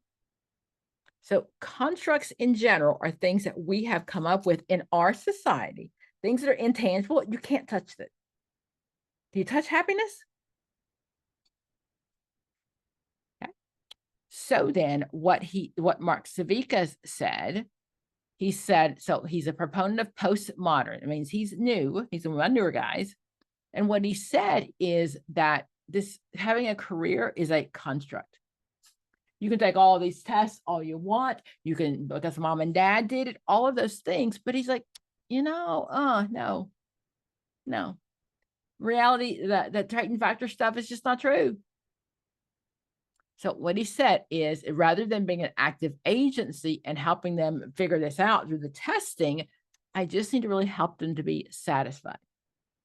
He used narrative therapy. So what he said is the story you've been telling yourself in your head, right? Because I grew up in a cold home and I must have a career from cold people, away from people, or mom and dad were doctors and I've got to be a doctor. Whatever you've been telling yourself is a construct. So what he said to do, then what we're going to do with that construct is use narrative therapy. So we're going to deconstruct it, right? Externalize the self-talk, take it apart, deconstruct it, reauthor it, and put it back in my head. So Savickas is postmodern. He is a constructivist. And what he said is to figure out what you need to do in your career is based on using narrative therapy. Let go of that stuff, what you think you should do, because mom and him said. H.B. Jalot, he is a decision-making guy. And again, these are the steps he talked about, but most often with H.B. Jalot, all I ever teach is positive uncertainty. Okay. Plan happenstance is have a plan and know that it might change. Positive uncertainty is know that your future is uncertain and be positive about it. Right? Just because you plan this, just because you went to school for this, don't mean it's going to work. So most often, again, if you want to come back and make 140, you can come back and pick up H.G. Jalot's. But really what we're usually looking for is knowing planned positive uncertainty. H.B. Jalot, positive uncertainty, and Krumboltz is planned happenstance. Knowing the verbiage that goes with each of the theorists. Okay, dokie. Kreitz, John Kreitz had two theories. So the first theory he had was that if you can't find a career, then you have a problem. And he would talk about diagnosing your problem. The differential, the dynamic, and decisional. So first, you're going to find out what's the problem, why you have the problem, and how is it dealt with. Those are the 3 Ds. Okay. He also had the 4 Cs. And this one line here, he also developed the career maturity inventory. That is not super, that is Kreitz. So the career mature inventory, though, has to do with a different theory.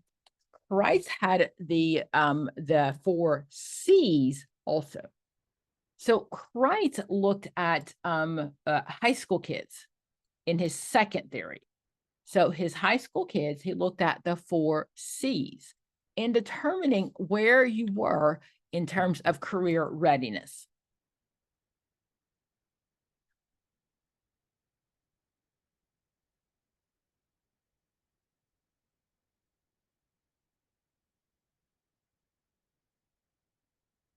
Okay. So this is what he looked at. Confidence, curiosity, concern, or consultation. Okay. So are you, the confidence scale, or most, young kids are starting off and they're pretty confident in their own ability to make a decision. Curiosity is now they're a little bit beyond that. Like, okay, so I'm curious. Let me find out more about this career opportunity. Concern, that means they're an individual orientated to and involved in the process of making a career decision. And consultation means I am ready. I know what I want to do. I just need you to help guide me in the right direction. So that's the career maturity inventory. Super, his study was called the career pattern study. He looked at, that's where those theories came from. He looked at people starting at 9th grade all the way up into their 30s.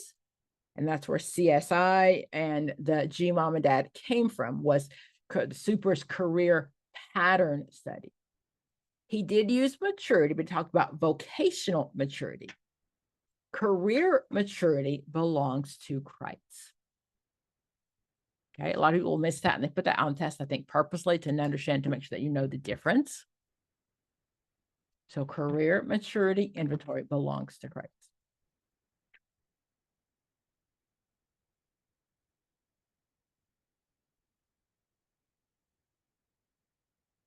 I also want to teach you, and he is actually in this book, I think he's in a different section, but Havingshurst.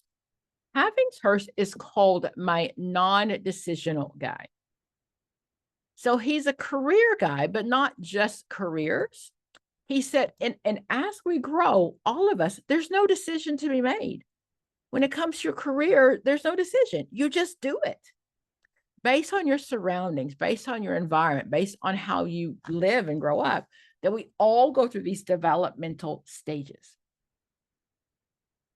Okay, so 0 to 5, this is what you do. You learn to walk, learn to toilet, learn to talk. That's just what you do. There's no tests, no nothing. You just do it.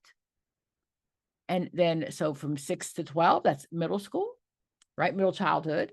And then in early adulthood, 18 to 35, this is just what you do. You get married, you establish a home, you take care of a home, establish a family, take care of a home, and you establish a career. No tests, no decision to be made. You just do it. So he's a developmental theorist, but he's also called a non-decisional developmental theorist. No decision to be made. Just do it. Okay, that is Havingshurst. You might see him under human development also, because it's the same thing when you learn to walk or talk, right? There's no decision to be made. That's what we do in America, right? By 3, you should be out of diapers. Okay, so that is Havingshurst. When it comes to decision models all over, these are how people make decisions. It doesn't belong to anyone in particular. It just talks about how we make decisions. Our amount of risk taking, our investment, how much time, money, how much have we put into this career, our personal values, and then, of course, self-efficacy, the belief that we can do the job. So this doesn't belong to anyone in particular. It just says this is how, as Americans, we make our decision on our careers. You know what? So my son, he's 31 now and he's fine. But when he started school, he wanted to be a music major. He didn't want to teach. He just wanted to learn about music. And Mama said, I'm not paying for that. Sorry, not paying for that. Do whatever you want to do, but I'm not paying for that. Okay. So he chose an engineering degree. When he was 20, he was diagnosed with cancer. He's fine. But at 20, his life changed, right? So Mama said, I don't care what you do. You can be a music major. It's fine. Right? But he'd already put in all the credits, all the investment to be an engineer. So at that point, it was just easier to finish school with his engineering degree. That's the personal investment that he put in, the time and energy he'd already put into it. So a lot of people will do that, right? We get halfway through and we're like, oh, I don't really like this. But I've already put that time and energy into it. Okay. So that is how we make our decisions. As we go down, it'll talk about, again, just some of those things, undecided and indecisiveness. Career development is a lifelong process. When you see these, occupation is the current job. Career is your lifespan. Super talked about career. Career includes a vocation or free time. If you work at McDonald's as a job, you don't get to have a career. Okay, maybe for the manager at McDonald's, right? But if you think about career, you're going to think about, dad worked forever and he got 3 weeks off, right? So the family went on vacation that whenever dad was off from work. And history, right? Mom didn't work. It was just dad. So having a career is a lifelong process. You also don't get free time or a vocation time away from work unless you have a career. The other terms you'll see are spillover and compensatory. Anybody doing notes at home this weekend?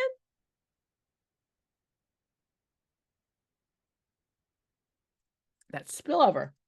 When your career spills over into your personal time. Okay. The other term is compensate. So compensatory means on my free time, I am doing the things that I can't do at work. So if I have to wear a very business suit at work, right? I mean, everything's buttoned to the top and very covered. On the weekends, I wear my hoochie mama shorts because I'm compensating for what I can't do at work. If I love to sing and in my office, they're like, no singing, Pam, no smiling, be serious. On the weekends, I go to karaoke bars.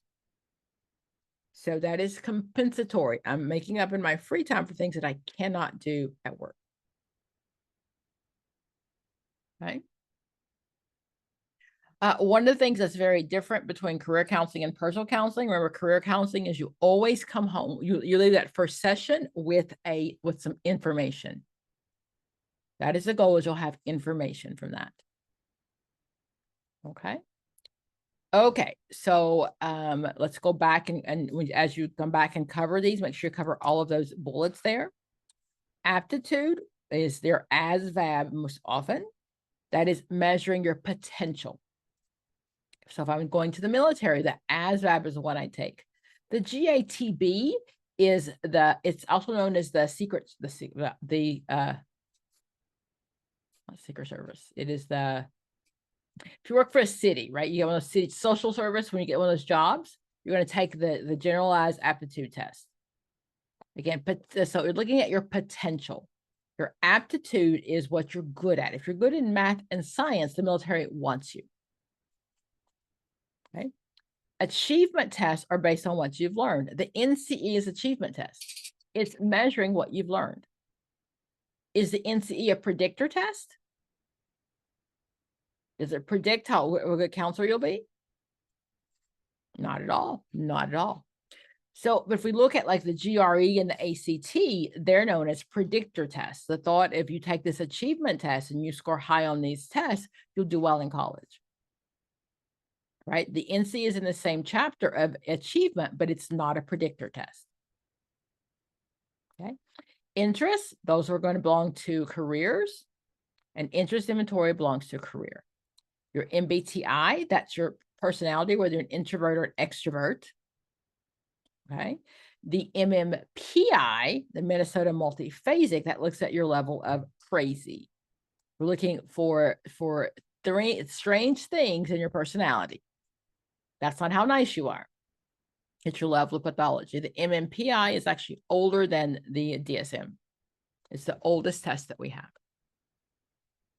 Okay. I just want to pick up some questions really quick.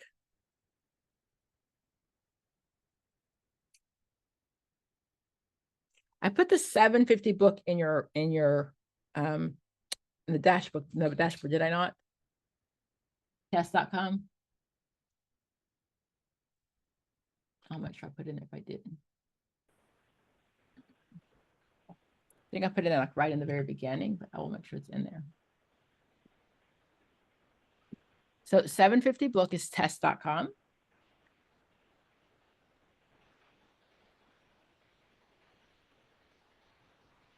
There's the newer book called the 800 book, but the 800 book doesn't divide it into the 8 K barriers. It divides into the 6.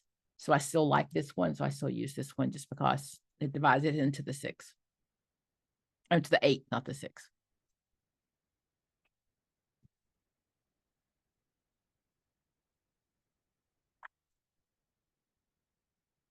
Okay.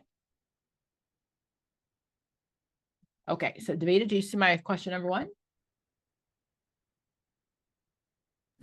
Yes, I do. The Holland theory places a strong emphasis on blank as part of career decision-making.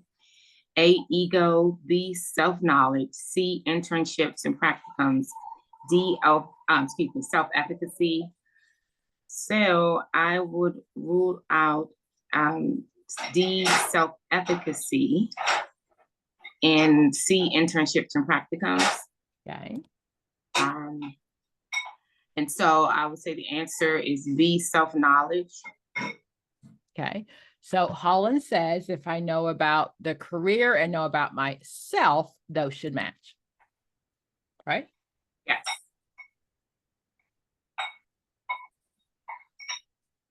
Marcus? Okay, number 2. When Jan was 14 years old, she volunteered after school as a candy stripper at the hospital. It's a candy striper, okay? Striper. This- Oh, I you're, was, you're said that that's when you're dating yourself. So back in the day, what used to happen when you were in high school, you volunteered at the hospital, and you wore like this outfit that was like red and white, like a peppermint, like that. So, and you volunteered, and you were called a candy striper, not a candy stripper. oh, Okay. thank you for clearing You that up. wouldn't know that. You wouldn't know that because you're not old enough to know that. But that's what it means. Okay, as a candy striper at the Yes. hospital. The summer of her junior year, Jan became a phlebotomist Mhm. at the Someone who hospital. takes blood. Okay, at the hospital part-time. Senior year, Jan applies and is accepted to a nursing program at a local university. According to Zinberg, Others, Ginsburg yeah, and others. Yep. Jan is in the realistic stage of her vocational development, but has entered the sub-stage of A, fantasy, B, tentative, C, crystallization, D, specification. I'm gonna rule out D. Okay. I'm gonna also rule out A, Okay. and I'm gonna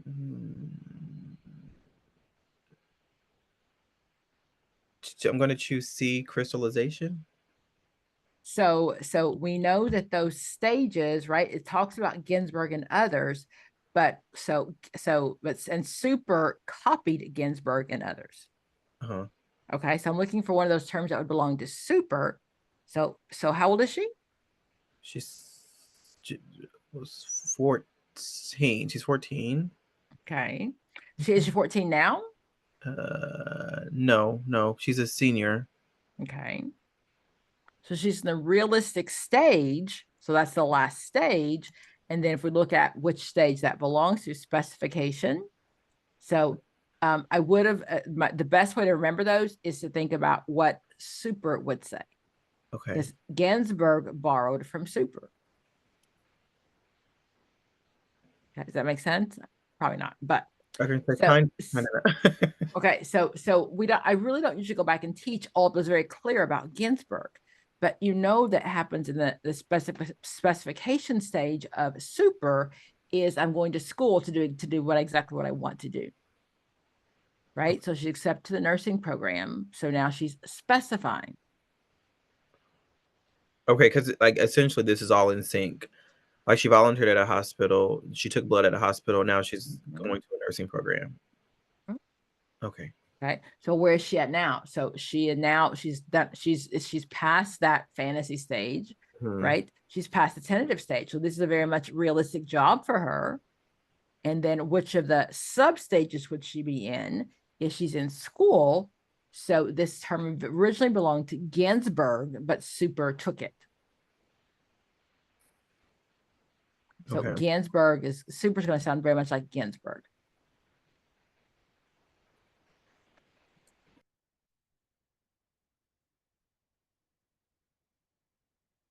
Okay. Emily, try this one.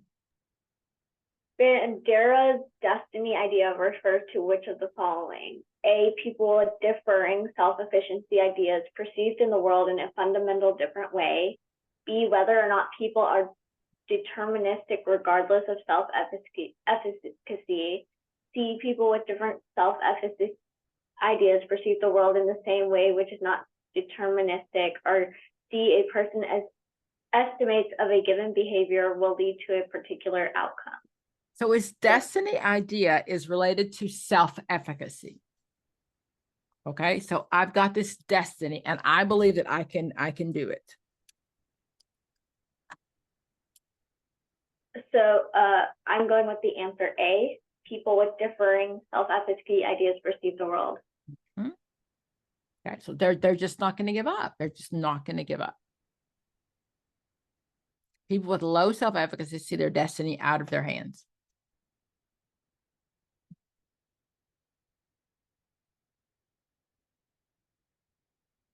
Okay. Jen, number 5.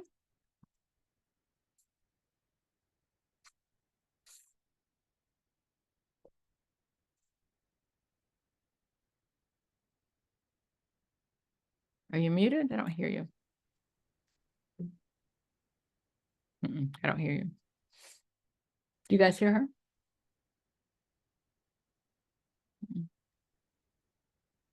We'll come back to you, okay? Go back to you, Emily. Number 5.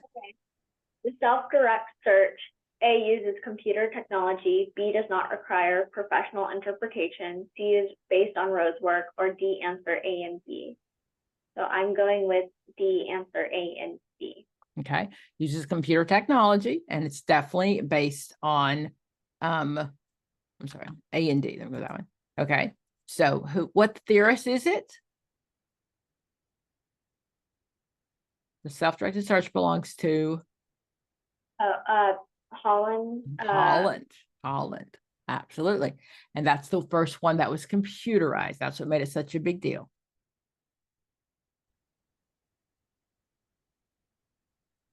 Jen, do you want to answer it in the chat box?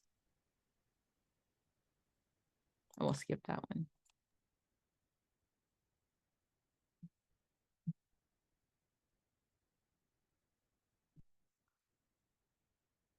Number 7.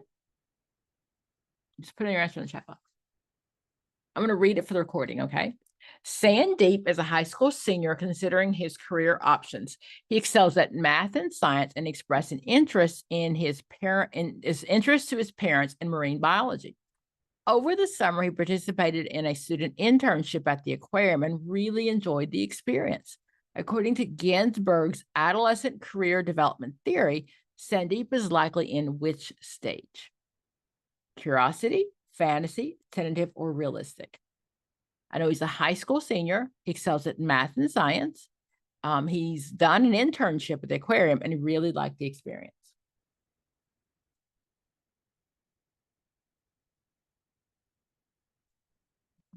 So he's beyond curiosity. So it's it's fantasy, tentative, and realistic. So curiosity is not one of my stages. Fantasy are my little kids. Tentative is like, I've got some ideas, but this one, it's a realistic career for him. Because 17 to 20 was his last stages, right? And he's a senior and he's already done these things. So this is a very realistic career for him. Okay, that is Sandeep. Okay. Davida?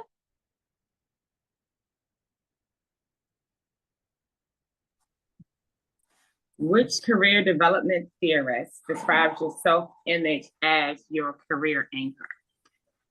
A, John Holland, B, Frank Parsons, C, Edgar Sheen, and D, Donald Super. Ooh. So I'm gonna rule out your self-image as your career anchor. I'm going to rule out C. Do you know who he is? No. Then why would you rule him out? But I don't know who he is. Well, let's see who you know, though. Just because you don't know them, don't start there. Okay. So how career development theorist, that's what I'm kind of stuck on. So have you ever heard me say anything about self-image or career anchor? No. Okay. What did Holland do? Holland was the reset. Trade and factor, right? Factor. Okay. What did Parsons do? I can't remember. He was the father. Exactly. The father of vocation. Absolutely. And Super did what? Oh, so Super had the stages and the levels. Okay, and you also had then the archway and the rainbow, right? Right. Okay, so if I've never taught you that, don't rule out with the one you don't know. Okay, so you should know everybody else to know that I have never said this. Right. Okay, So the goal is I can never teach you everybody. We could spend 6 years doing this. So, but what you know, you know. So don't start off with the one you don't know if you've never heard those terms before. Okay? Don't be scared what you don't know, because what you do know is what's going to get you through. Okay. And those are just standardized test taking skills. Okay. We're not trying to scare you or trick you, but I'm never going to teach you him. He's not that big of a deal. He's really not.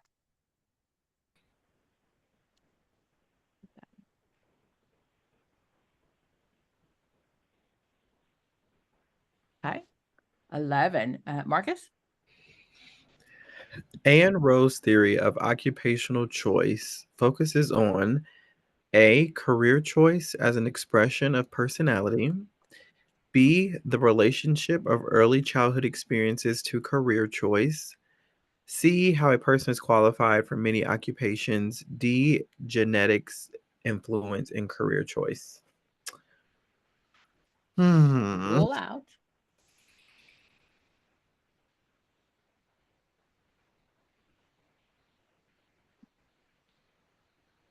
I'm going to rule out D Okay. as in dog.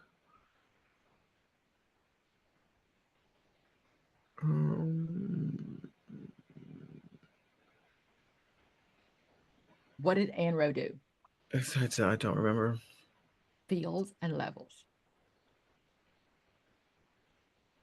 Okay. There are Oh, only two women, Godfreyson and Rowe. And Rowe did fields and levels. She talks about how your mama raised you. Right. So I'm also going to roll A. Okay. And I'm going to choose B as in boy. Okay.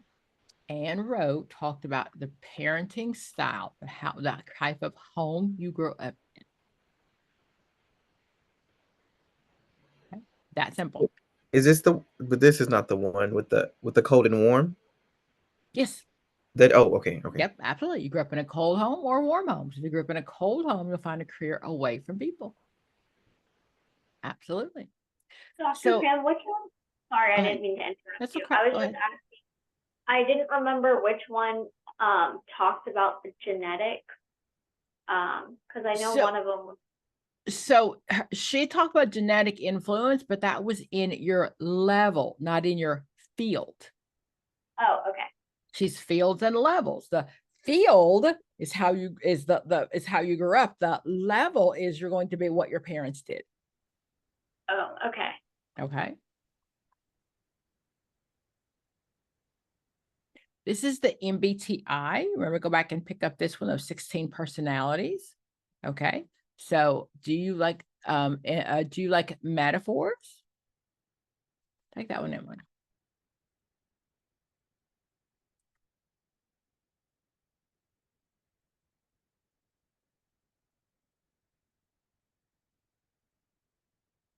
So an introvert or extrovert is do you like people, right? Do you like parties? How do you make decisions, thinking or feeling? That's that one. And then do you like metaphors? So this is usually either I use my senses or my intuition, or do I judge or perceive?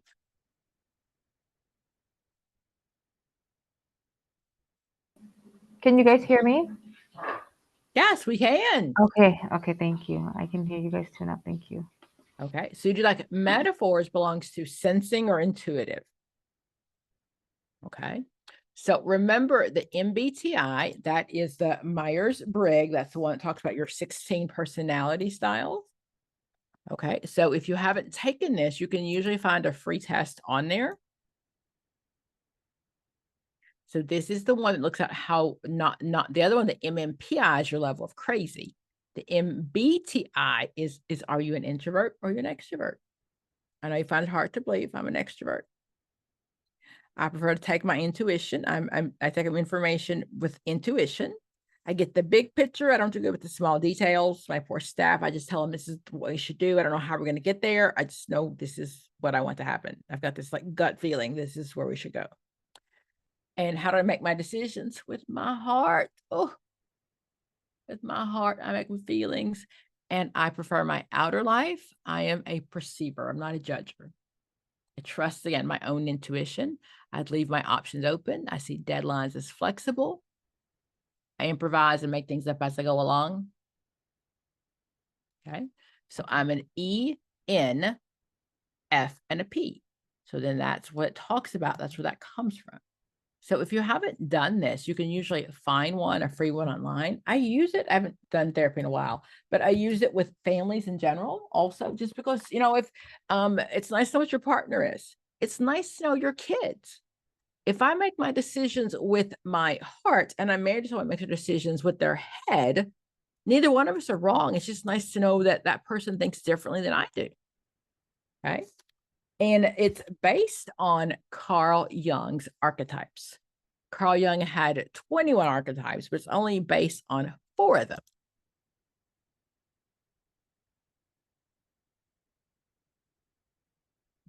Okay. So even back then, Carl Jung said we have the opposite sex inside of us. The Ma is the female. Okay. So then, Davida, what do you have inside of you?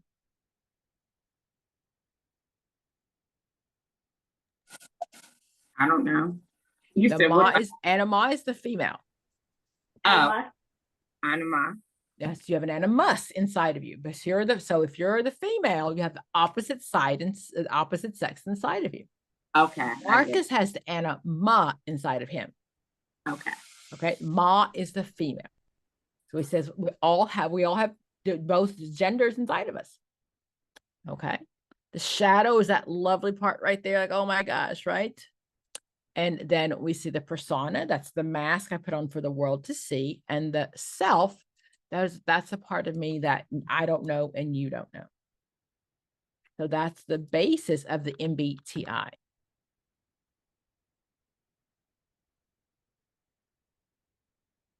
Okay. Jen, did you leave me already?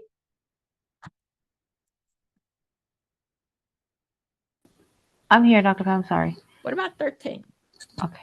Which career theories talk about life roles? Ginsburg, Holland, Parsons, or Super? I'm gonna go with Parsons. Okay, nope. Uh-oh. Parsons was the father of vocation. Okay. Anybody else want to go shot for that one? Life roles? Would it be Super and the Rainbow model? Yes, it would be. The roles, right? Whether you're a student, a leisure, a child, that is where that comes from. That is the roles you get to play. Absolutely. Absolutely. Okay. 14. Jen, try this one. Jen, it's a reading test. Okay. Which of the following does the strong interest inventory measure? Aptitude, interest, both A and B, or neither A and B? Interest inventory. Would it be B, interest? It's a reading test. Absolutely, right? The Yeah. strong interest inventory belongs to Super and it measures your interest. Absolutely. Absolutely. When you have no idea, word match. It's Okay. really just a reading test. Okay. Okay. So let's go back. Emily, number 16. What approach to career counseling involves studying the individual serving occupations and matching the person to the occupation? A, realistic, B, exploratory, C, trait and factor, or D, investigative?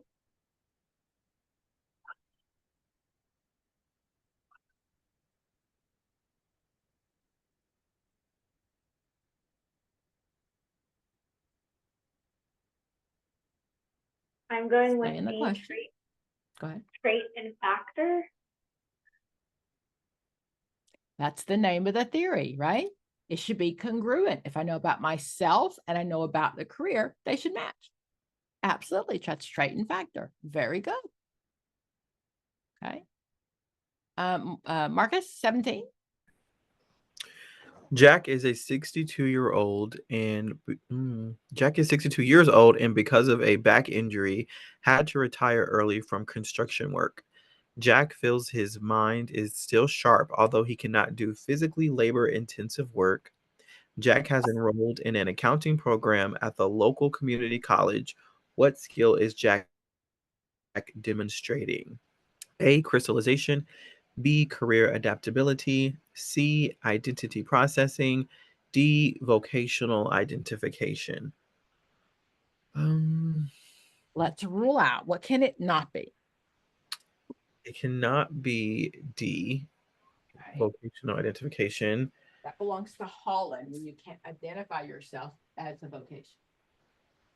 I'm also going to roll A. I don't believe it's crystallization. That belongs to super. That's when you're between 14 and 18.